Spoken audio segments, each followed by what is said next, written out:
Thank you very much. Good morning. Yes, so my name is Gabriel, Sowah Mensah. I work with Pearson as the Regional Development Manager for West Africa, in charge of qualifications, assessments, and qualifications and assessments, and any other thing Pearson.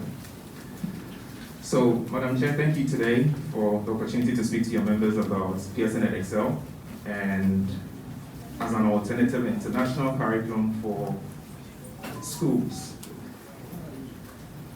When Madam was speaking, she said Pearson is the UK's largest awarding body. Pearson as a company is primarily a publishing company. That's what most people know us for. However, we are more than that. We are also the world's largest education company. We do everything you can think about in education. So we provide curriculum and qualifications. We provide teacher training for teachers across the world, textbooks and resources, print and digital, and all of that. When it comes to the qualification space, we have several, but we have two main ones for the school level, so pre-tertiary. Edexcel, which is the academic qualification, and then we have BTEC, which is a vocational qualification. So BTEC's up to level 3 is school-based qualifications. Edexcel is a school-based qualification that runs from early years all the way through to A levels. In the UK, there are several exam boards. In Ghana, we are saddled with WAEC, so that's the only exam board we have. In the UK, there are several. What that means is that schools and learners have the opportunity to choose which exam board they want to sit the exams with, that's first of all, or they can mix and match exam boards. So every country has a national qualifications framework. You need to go through school up to a certain level to attain a certain qualification. In the UK, as it was in Ghana before, you go through primary education, 5 years of secondary education, you attain an O-level or what is now called international GCSEs or GCSEs. Now, because the schools or learners can choose exam boards, it means that they can decide that I will take 3 subjects with this exam board, 4 subjects with that exam board, 1 subject with this other exam board, and still be able to attain the qualification, right? So that flexibility exists for them. In Ghana, there isn't that flexibility. Everybody has to go to WAEC. Pearson Edexcel is the largest awarding body in the UK because we have a lot more students taking our exams than any of the other exam boards. Why is that so? That is so because of the rigor that we have put into our curriculum and the process of our marking and the tools, the support tools that we provide to support learners on their journey. And so we are not only the biggest educational or exam board, we also have very few recall or requests for remarking because it is very, very fair, and I'll walk you through it sometime during this presentation. So my presentation today is very simple. Our curriculum calls for a shift from exam-based and rote learning to lifelong learning. We're all here. We've all been to school. But as heads of school, I'm sure you are continuously learning, although you are not sitting in the classroom. And to develop a passion for learning, this is an identified gap in our current educational system, where students, we do a lot of rote learning. I mean, we've all echoed that phrase, common phrase before. Learn, chew, focus, and forget. And we see it happen all the time. That's rote learning. Core competencies. A lot of organizations are complaining about young people that they are recruiting now that do not know how to work with other people, are not innovative. You have to spend a lot of time to retrain them. They lack the core competence. The other thing is continuous professional development. I was happy to hear Madam Chair say that since they took office, they've been training or providing seminar opportunities for you to take up to have some training. We provide that as part of our offer for continuous professional curriculum in the delivery of the curriculum. So welcome to Pearson Edexcel, the world's leading learning company, is what we call ourselves. It's basically an education company. But as a company, we also keep learning. And we keep interacting with leaders like you to ensure that our offer meets the aspirations of teachers and school owners around the world. We set standards for worldwide recognized qualifications. What that means is that our qualifications are not only UK recognized, it's recognized globally. And for any student that goes through this program, progression is assured to university level. Now, why choose Edexcel? I've already spoken about the fact that we are the largest awarding organization body. But we are also the only awarding body in the UK that decided when the UK changed its grading system from the A star to G to the 9 to 1 to roll it out internationally, so that both students in the UK and those taking the course, the curriculum internationally, are all evaluated or assessed on the same grading scale. So there's no discrimination. We are the only body that did that, awarding board that did that when it came out. And the grading scale is very simple, actually. It tries to recognize the achievements of the learners in various areas. The grade boundaries also allows us to have a lot more people achieve significant grades that will propel them on to progression. So for example, an A star is 90 to 100. But you have a student that has done maybe 95. Between that student and the person who did the 90, or between the student that did the 89, that significant gap is important for you to see how this person can progress on. And so instead of lumping all of them up to say all of you got an A star, we differentiate that higher learners. But it's also true at the lower ends, where somebody, those of you who've written exams where 50 is the mark, and you get 49, and you go, because of that, you don't pass. We recognize that the essence of exams is not to fail people it's not to fail people. Most important thing is that you're teaching, they are getting the concepts, they're able to express the concepts. And so if they are able to comprehend and call back the concept to you in their own words, which is what this curriculum really is about, give you back the concepts in their own words, shows that they understand it. So we should be able to differentiate that effort all through. And that's what the 9 to 1 grading scale seeks to do. Offer the most modular international A-level subjects. I'll come to that a little later. And then we provide online access to scripts. Again, I'll come to that, but we are the only board that does that. So this is our full academic suite. Primary, lower secondary, international GCSEs, if you like, upper secondary, and then advanced level, A-level. It's no difference from what we used to have in Ghana. You go through 6 years of primary education, you write a common entrance, you go to 1 to 5, write your O-levels, and then you go to 6th form for 2 years, write your A-levels, no difference. What we have done is to break it down. So the primary years are still the same, grades 1 to 6, except that we have added the early years. So we have the ages 3 to 5 catered for in our early years program before they roll on to the primary years in grade 1. At the end of year 6, they write an external exams. This exam that they write is not a high stakes exams. It doesn't influence their progression. It's just to signify that they've completed this part of their education and they are moving on to the next. Then they do the lower secondary, which is grades 9 to 7, or what we used to call Form 1 to 3. So you know when you go to, those of you older ones who did the O-level system, you go to secondary school, 1 to 3 are all doing the same thing. When we are going to Form 4, you choose your subjects, and then we decide, and then we shift into the arts and the businesses and the same thing. So 1 to lower secondary is the same. Everybody does the same subjects. IGCSE years, that's grades 10 and 11, is where they do their proper secondary education. So they choose their subjects, and they run for 2 years, take their exams, and then go into the A-level years. Let me step back a little to say this. At the primary and lower secondary years, currently we offer 5 subjects, just 5 subjects. English, mathematics, science, computing, and global citizenship.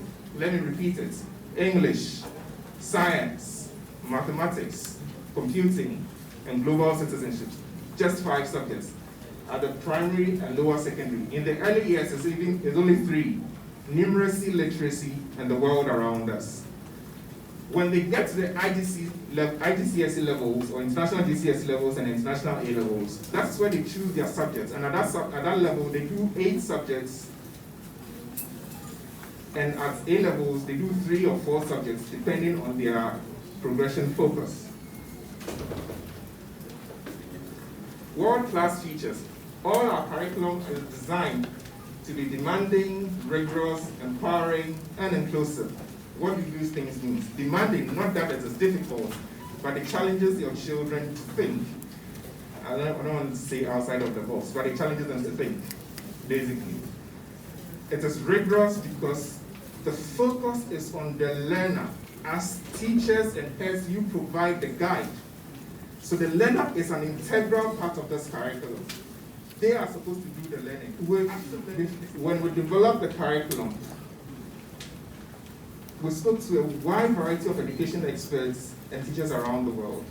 And so we sort of took notice of all the differences. Let me say this here. Well, every time we talk about inclusive, somebody asks, doesn't mean it is good for special needs children. Because of the broadness of the special needs spectrum, it's not easy to say that there's a one-size-fits-all. However, it has been designed such that special needs children can also take advantage of this. And in our offer, when you have a special needs child in your school who goes through this program and they have to write the external exams, you can notify us that, oh, I have Kingsley in my school, he's a special needs child, he's only very comfortable with Madam Aisha. So during the exams, Madam Aisha is going to sit with Kingsley and either read the questions to Kingsley or help Kingsley make sense of the questions. But Kingsley does an independent work. It is just somebody to support the special needs child to take the exam, right? Now, all of this is leading to something I said earlier, the fact that as much as our system is producing students, there are certain skills that are lacking in our system. And the skills keep changing. All of us today are using WhatsApp. It feels like it's been part of our lives forever. WhatsApp was invented in 2009. YouTube is less than 20 years old. But all of these things are there. And the other part of it is that the traditional jobs as we know them no longer hold, some of them. So if you take medicine, for example, today, there are patients in Ghana who are consulting with their doctors in New York. They don't have to fly there. They don't have to see the person physically. Video conferencing allows the doctor to give a proper and full diagnosis, of the patient. In advanced countries, they are doing bloodless surgeries, laser surgeries. So even those traditional careers that we know are changing. When I spoke to your executives a few weeks ago, I told them that if today a news media wants to cover Accra, let's say there's flooding in Accra, which God forbid it doesn't happen this year, they will need a helicopter,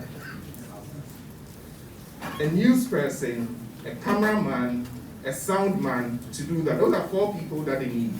Today, that entire process can be done by just one person, just the news reporter. All he needs is a drone and his microphone. The drone goes up, takes the aerial shot of the flooded area, he does his reports, and that's it. That job, so the cameraman is no longer necessary, the chopper man is no longer necessary, the sound person is no longer necessary. Things have changed. Soft skills that we need, and the skills keep changing. In 2015, we did a research, and I like sharing this because it is very important. Our research showed that 65% of children aged 12 in 2015 were going to grow into jobs that you as school leaders and teachers did not know about. It is very easy to train a lawyer. It's very easy to train a teacher, to train a fire person, a police officer. But how do you train someone for a job you don't know about? How do you prepare the child for that? And a whopping 65% of children aged 12 in 2015 are going to go into jobs that you don't know about. How do you prepare them for that future? When you were going to school, there was nothing like YouTube. So you learned by opening several books around you. Today there is YouTube, so you give your children, those of you who are parents, your teachers give your children's assignments. They come home, you try to show them your old school way, they tell you are wrong. Because when the teacher was teaching them, the teacher probably used YouTube or something. There's a better way of doing it. Today we have people who are YouTube influencers, and that's a full-time career. Several new jobs have come. Programming, computer programming. There are people who are doing just social media programming, and they are not doing hardcore programming. All they are doing, so NACCA says they have social media handles. If you get a social media programmer, they should be able to give you analytics that tell you where the most of your traffic is coming from, what is your response time to queries, all of those things. But they are mining the data to be able to present it to you to make sense to you. That's a whole new career. What I'm saying is that the skills needed for these 65 people, we need to teach them now. 65% of these young people, we need to teach them now. There's an example I like to cite, so forgive me if you've heard me say it before. But a couple of years ago in our country, one of the major shipping lines of the world decided to do a recruitment. They were looking for middle managers, university graduates. They got 1,500 applications. Do you know how many they picked? Anybody can take a wild guess. 5. Yes? 1. 3. None. They picked 2. Out of the 1,005 in this country, in Ghana. Those 2 they picked them only because during their university years, every semester they interned somewhere. So the skill set they were looking for, these ones had it. A lot of our young people don't know how to work with other people. A lot of them these days feel very entitled. Something must be given to them, they deserve it. They don't know how to work for things. You understand? A lot of those things are lacking. This data always frightens me. How 65% of children are going to go into jobs that you don't know about, and yet you are the ones training them. How do we go about it? This curriculum helps you to do this. So the Global Transferable Skills Framework, the cognitive, the intrapersonal, and the interpersonal, has all been built into this curriculum to ensure that children are coming up with a broadened appreciation of the world they are growing into. They know how to talk to other people. They know how to communicate effectively in the workplace. They know how to collaborate. And right now, collaboration is a key thing. There's a place for competition. But for the world to move forward, we need to work together a lot more. Today, we are all paying the price for Putin going to Ukraine, whether we like it or not. And yet, when he started his shenanigans, if we had all come together and spoken to him and said, look, dude, this is not the time to do this, maybe we won't be paying 10 cedis for a gallon or a liter of fuel. Collaboration is important. Competition is important, but collaboration is key. So all these transferable skills have been inculcated into the curriculum to ensure that children, as they grow up, are exhibiting these skills. One of the thought leaders we spoke to a few years ago is Jack Ma. And he said something very profound. He said that on any given day, he is willing to employ somebody who can demonstrate that they know what they are doing, as opposed to somebody who comes with a paper. On any given day, he is willing to employ someone who can demonstrate that they know what they are doing, as opposed to somebody who comes with a paper, a qualification.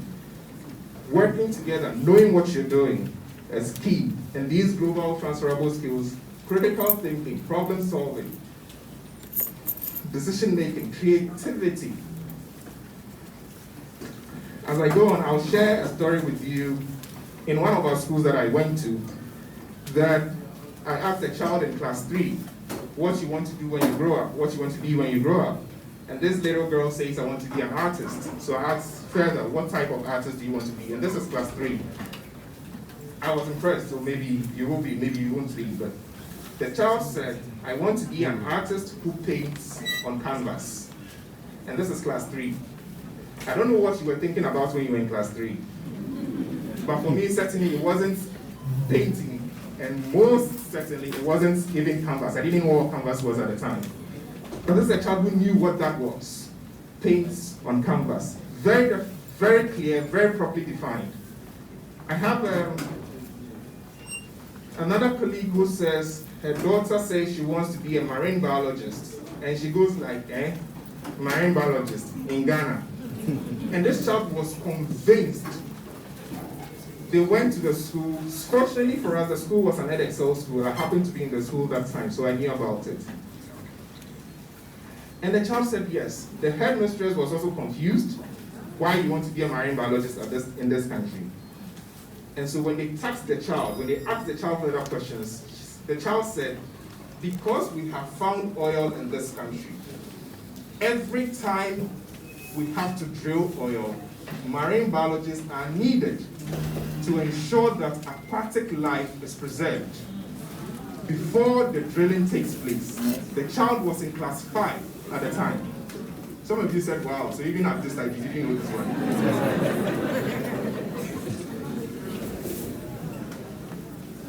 But class 5, all I'm saying is that it opens their minds up to what is possible.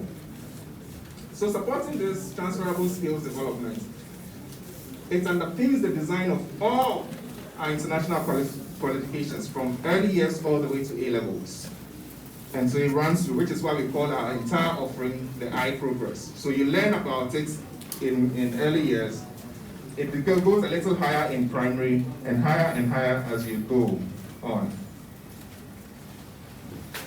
Our primary and lower secondary curriculum, so this is it. It's based on research which identified the following needs.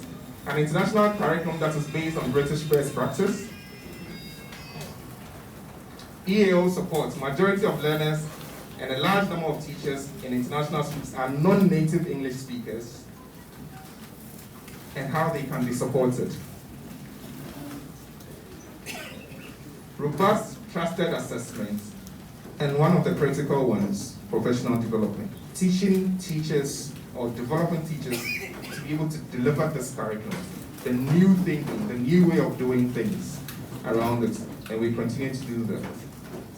It's not just the curriculum, but a complete toolkit for schools comprising of, so you see all that, learning objectives, complete schemes of work and units, face-to-face, professional development, ongoing internal assessment, and external examination. So let me say this about our training. When we do the training, pre-COVID, we're doing face-to-face training for all schools that sign up to become Edexcel schools and run the program. COVID, we do online training, but the training is still available. Apart from that training, there are several trainings that we do throughout the year. Most of it's online, very interactive. You get to ask all your questions. If you're not able to, you can watch the recordings later. If you have a question, still pose it to us, and we will answer it. The curriculum also comes with fully prepared lesson plans for all the subjects that we offer. Fully prepared lesson plans, full schemes of work. So the teachers don't have to reinvent the wheel by writing lesson notes, at least for the subjects that we provide, we cover. Writing lessons, the lesson notes are there. Let me also say this, the lesson notes are there as a guide, so it's not cast in stone. So a teacher can pick the lesson plan, tweak it to suit your immediate surroundings, because sometimes you'll be asked to use certain resources that you may not immediately have available, but you are free to tweak it. Most important thing is it teaches you, it tells you what the objective of the lesson is, what children need to get out of the lesson at the end of the period, what resources you need, and all of that. So it's not cast in stone, you can always tweak it up key points. So the IPLS, as we call it, or the International Primary and Lower Secondary Curriculum, as we call it, is an international version of the latest English National Curriculum, created specifically with people who speak English as a second language in mind, and is designed to prepare students for the international GCSEs. The English curriculum is intentionally pitched between the levels of native and non-native speakers. We don't force students to choose at a young age, which is also why we don't have subjects like history, geography as complete curriculum in our primary and lower secondary course. Because if we develop full curriculums in history and in geography, then the children will be learning English history, English geography. Meanwhile, they are based in Ghana, or in South Africa, or in Djibouti, or in Afghanistan, or in Iran, or Qatar. Right now, every Ghanaian likes to hear the name Qatar. Qatar. So, we don't have that. However, in September this year, we are introducing what we call skills ladders for those subjects: history, geography, arts and design, PE, and music. They are skills ladders. What it means is that we are providing you with the framework and you can fill it up with the content, but it follows the same principles as the other subjects, right? So 3 days of face-to-face training, which is now 5 days online training, ongoing webinar support, integration with Pearson International Schools community. We have an international schools community. Whether or not you run Edexcel curriculum, I encourage you to look out for the international schools community online and join it. There are fantastic articles, blogs, teachers are sharing their experience from across the world. You will learn something, you will find something somebody is doing in their school in UAE and see if it will work in your school. So whether you're running the curriculum or you intend to run the curriculum or you sign up to run the curriculum, join that space. It's fantastic. There are several articles, and these articles are from thought leaders, educational experts, and sometimes teachers who are sharing their own experiences in the international school space. These are some of our world-renowned, internationally renowned courseware resources, digital resources we call them. Again, these resources, digital resources, are curriculum transparent. So whether you run Edexcel or not, you can use them. The Backplug series is for English, Abacus is for math, Science Back is for science. And the top one is for primary, the lower bottom is for lower secondary. So try them out, again. And when you go on our website, you can request for a 2 months free trial of these resources and see how much fun your children will have with them. They are fantastic resources, I can assure you of that. So, our primary and lower secondary at a glance. What is included? You get a curriculum document, subject-specific teacher's guides, complete exemplified unit plans for each subject, end-of-year progress tests, end-of-year topic progress tests, professional development, whether in person or virtual, ongoing professional development via webinars. What it does not include are the fees you pay when the children are writing the exams, and additional resources or fees you pay when you are buying resources. But when you subscribe, the amount you pay gives you everything in the dark blue shade. Progression and recognition. Now, I spoke about the fact that we are recognized worldwide, but I put this in because I needed to make this point. When you run the Pearson curriculum, especially the lower secondary bit, your children cannot progress to the local senior secondary schools. Because as a country, as it stands now, the only requirement to enter secondary school in Ghana is BEC. Can I repeat that? As a country, the only requirement to enter secondary school is BEC. Therefore, If you run the lower secondary, our lower secondary program, your children cannot go into the local secondary school program. It means that they are taking the international program route and going on to do an IGCSE or an A level. However, at the primary level, I think that whether or not you want your children to go to the Fanspins and the Accra Academies and the Prosec's of this world and Wesley Girls of this world, at the primary level, give them this curriculum. It builds their confidence, it gives them a very solid foundation. And then when they get to grade 6, the parents can decide whether they want their children to do the BECE route or go the international schools route. But at the primary level, this I will still recommend. But when they have to do, when the parents want their children to go to secondary schools because they went to that secondary school, then they have to do the BECE and they don't have to do the lower secondary program. The other part about recognition, we are recognized globally, recognized by the Ghana Tertiary Education Commission, GTEC, which used to be called NAP, Ghana National Association of National Accreditation Board. So the universities would take your children. The discussions we are having with the universities now, but there's a policy that says that anybody who enters university, regardless of the qualification you are coming into the university with, will start at level 100. They realize that when students come in with A-levels or IB or any of those other international qualifications, the workload in the first year, most of it they've already done, right? So we want to move them to level 200. But that's a policy that the universities would have to come to change. Before it used to be like that, but it was reversed to become level 100 for everybody.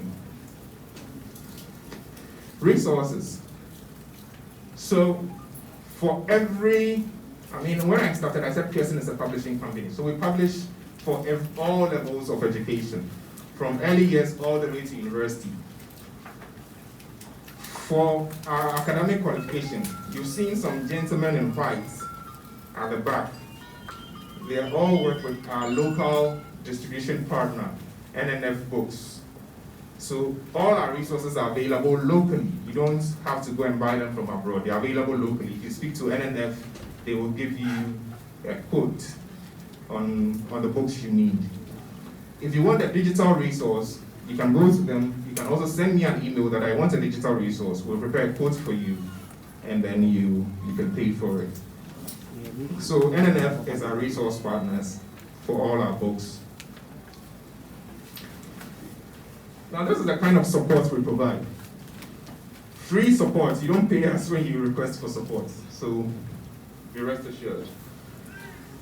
Getting started and scheme of work, we provide you with that. We provide you with subject advisors. So for every subject that we cover, we have what we call subject advisors. So if a teacher is teaching, for example, mathematics, and they get to a particular topic that they are struggling with, it is very easy to go to a subject expert and say, can I use someone as example? Say, what's your name? John. So let's say John is our math expert, our resident math expert, right? Ma'am, what's your name? Ernestina. Ernestina is a math teacher in Asanta. She's struggling with indices. I'm not saying she struggles with indices, she struggles with indices. She's gone through the teacher resource packs, the teacher's guide. She's done everything. She's still not getting it right. All she needs to do is to send John an email, say, hi John, my name is Ernestina from this school, quote your center number. I teach grade 4. When we're doing indices, my students are not getting it, which is what most student teachers would do, although they are the ones not getting it. My students are not getting it. Is there a way I can present the same topic to these grade 4 students, learners, that will make sense to them? And John is immediately going to respond and give you new strategies, links to videos or other resources that you can use, and also take time to explain to you what their reasoning was when they were putting that particular topic at the grade 4 level to help you overcome whatever challenge you have. So there are subject experts. Subject interpretation and transferable skills, regional support manager. that is yours truly. So if you have any challenge, you can also contact me. Additional support. Earlier I said we are the only exam board that provides access to scripts, lesson plans, topic booklets and subject guides, exam wizard. So I'm going to talk about Results Plus, exam wizard, and access to scripts. Results Plus first. Madam Chair, can I use one of the papers? So assuming any of your students take our exams at any level, right? This is how we mark our scripts. We don't mark our scripts manually, we mark it digitally. So that's the first point. Second point, no one examiner marks a child's full script. So if John were an examiner of Edexcel, and Ernestina is the student and she writes the exams, when her paper gets to us, John is not going to see her full paper. So that's the first thing. When we receive the answer papers from the schools, we scan them electronically, slice them up into the answered questions or individual questions that have been answered, and then we distribute them to various examiners. So if it's a 5-question paper, it means that 5 different examiners will be marking Ernestina's paper. That takes away bias. You see what I mean? Yeah. Because, we're all human. If Ernestina is a very good student, but on the day of the exam, the first question threw her off. The second question also threw her off, but she was able to. So she didn't put in her best. Her apport, as we say in Ghana, actually dropped in the last 2 questions. So she gave it her all. If one examiner is marking, first question not too well, second question not too well, the chances of assuming that this student were born is high, right? The same is also true if the first question was her apport, second question was her apport, but the last ones, she just choose DD, right? So we assume that this child is bright, and then we start dashing marks when they don't deserve the mark. So that's why an examiner doesn't mark a child's full script. We slice them up. Now this is how we mark our scripts. Like I said, scan, slice, give it out. So I'm going to use a few of your examples. I'll use Madam Chair as a zonal, you guys already know the zonal system. So she's a zonal supervisor of marking. Madam, I like the way you're nodding. It's encouraging me. What's your name?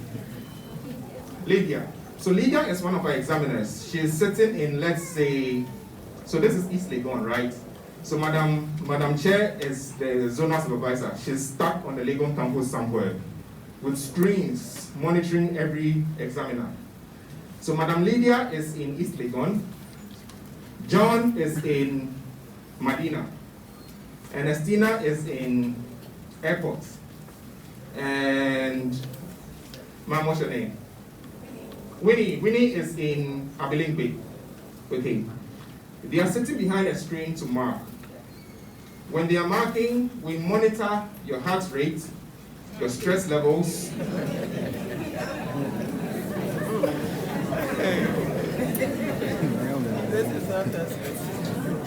Basically, we monitor how productive you are being, your heart rate, your stress levels, all of that.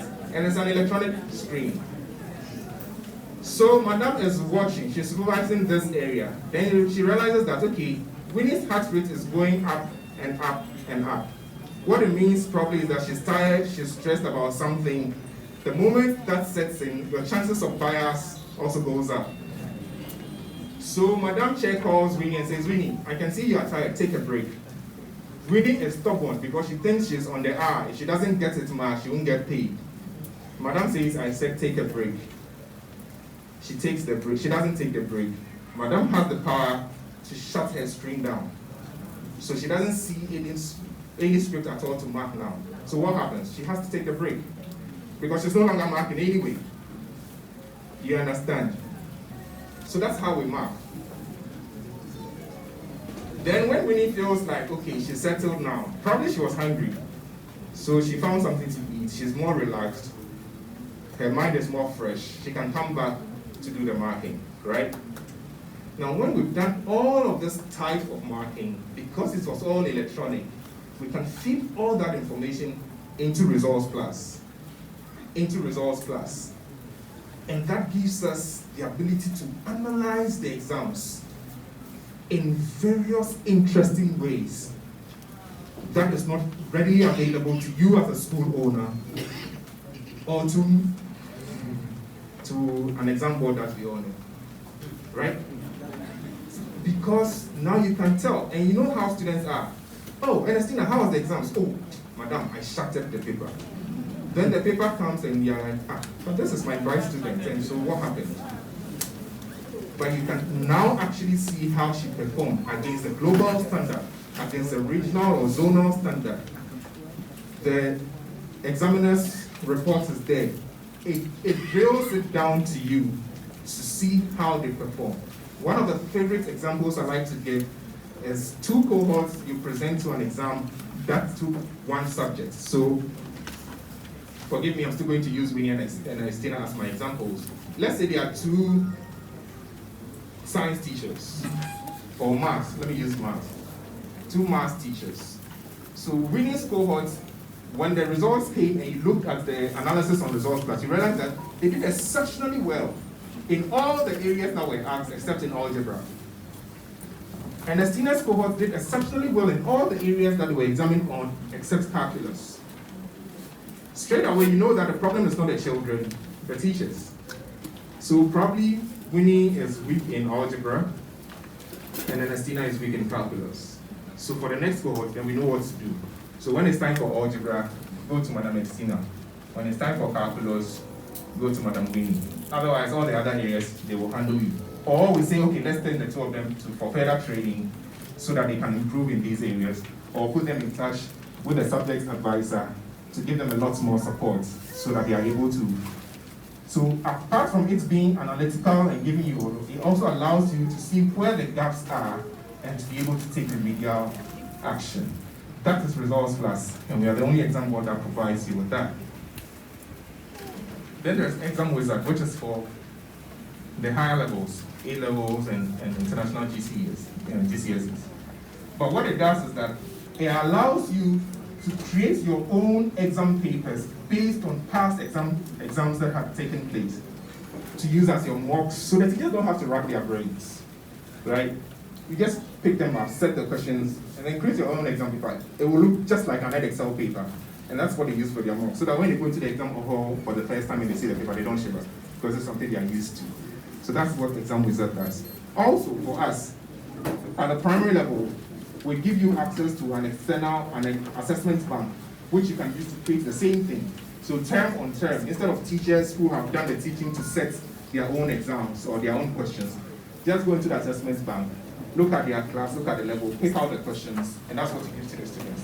What we have realized is that some of the schools are beginning to use that functionality as a way of appraising their teachers. So you come at the beginning of the term. John says that this term, I'm teaching English. These are the topics I'm going to cover. Headmistress. Who's the headmistress? Headmaster. Say, what's your name? What's your name? So, Mr. Vidiakon is the headmaster. John goes to Mr. Vidiakon and says, this is what I'm doing this term. Mr. Vidiakon says, oh, fine. You are the teacher. Go ahead. At the end of the term, he goes to the exam officer and says, go to the assessment bank, set questions for class 4 in English based on what he said he will be teaching this term, or what he's supposed to teach this term. When the exams are done and you look at the grades, you can tell whether he actually covered all the subjects. And you know children, we like to say children don't lie, but that's not true. But most of them, they will tell you the truth. So they will tell you which question was difficult for them because they weren't taught. So you know that the teacher didn't teach it, right? So that's example result. Online access to scripts. So I spoke about how we mark our scripts and all of that. The grade counts. You are still, even though with all the analysis from results, like you are still not comfortable or confident that this thing, Ernestina should have gotten a better grade. You can request to see Ernestina's actual scripts.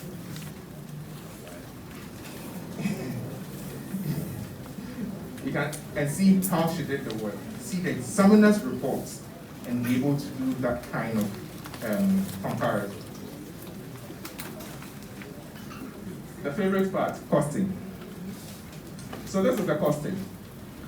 For the primary and for primary, for a school to run our primary curriculum, we have two models. We have what we call the independence model and the cluster model. The independence model, a school pays £3,000 a year. For primary only, £3,000 a year. For secondary only. And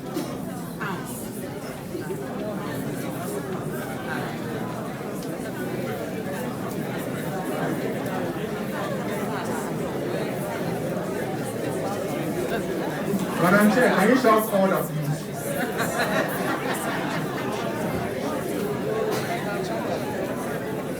So you see, when I said we are the largest awarding body in the UK, we're excited. It's a UK-based curriculum. You're excited. It's international. You're excited. Then it gets to the currency, and what's the currency not to the UK? It's not possible. So it is. Look, it sounds, when you hear, I can understand. When you hear pounds, it looks like, hey. Give us the good news. We know there's good news in there. Yeah, so when you hear pounds, it sounds like, don't be scared. It's doable. But when you look at it critically, you realize that, oh, this one, I can do this. I really can do this. So that's an independent school. The reason is this. I walked us through what you get as a school when you sign up. So you're getting the curriculum, you're getting the full lesson plan, schemes of work, training for your teachers, in-person 3 days, online 5 days. You're getting the assessment bank I spoke about, the teacher guide. So you're getting all of that in this £3,000. The training included. Okay. What we realize is that, and this offer is just for Africa. Schools can decide, and the training is for a maximum of 35 teachers for an independent school.